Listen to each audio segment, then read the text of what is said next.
Global star Ram Charan fans అంతా ఇప్పుడు game changer కోసం ఎదురు చూస్తున్నారు. పైగా శంకర్ దర్శకత్వం కావడంతో ఆ మూవీపై భారీ అంచనాలే నెలకొన్నాయి. అలాగే RRR మూవీ తర్వాత రామ్ చరణ్ రేంజ్ గ్లోబల్ స్థాయికి వెళ్ళిపోయింది.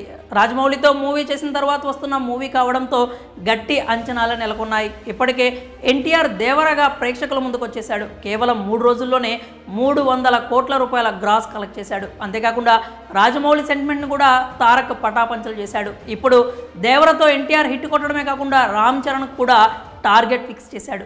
అవును, చెర్రీ టార్గెట్ని ఫిక్స్ చేసింది ఎన్టీఆర్ఏ. అదేంటి, రామ్ చరణ్ టార్గెట్ని ఎన్టీఆర్ ఫిక్స్ చేయడం ఏంటి అనుకుంటున్నారా? ఆ కథ ఏంటో ఇప్పుడు చూద్దాం. అసలు ఈ లెక్కేంటో తెలియాలి అంటే ముందు మీరు దేవరా గురించి మాట్లాడుకోవాలి. ఎన్టీఆర్ కొరడాల కాంబోలో వచ్చిన దేవరా పార్ట్ 1ని 350 కోట్ల రూపాయల బడ్జెట్లో తెరకెక్కించారు. ఈ మూవీ థియేటికల్ రైట్స్ని 200 కోట్ల రూపాయలకు అమ్మారు. దేవర చిత్రం కేవలం 3 రోజుల్లోనే ఏకంగా 300 కోట్ల రూపాయల గ్రాస్ కలెక్ట్ చేసింది. నిజంగా ఇది ఎన్టీఆర్ స్టామినా అనే చెప్పాలి. నిజానికి తొలి రోజు డివైడ్ టాక్ వచ్చింది, కానీ ఎక్కడా కూడా కలెక్షన్స్ మాత్రం తగ్గలేదు.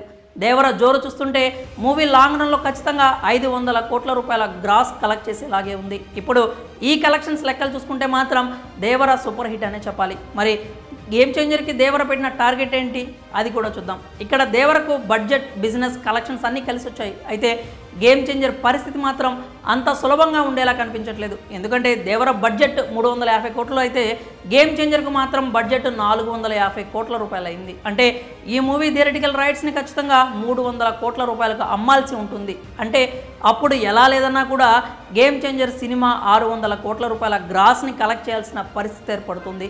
ఎన్టీఆర్కు ఉన్న ఫాలోయింగ్, అదే స్థాయి కలెక్షన్స్ రాబట్టగల సత్తా రామ్ చరణ్ కూడా ఉంది.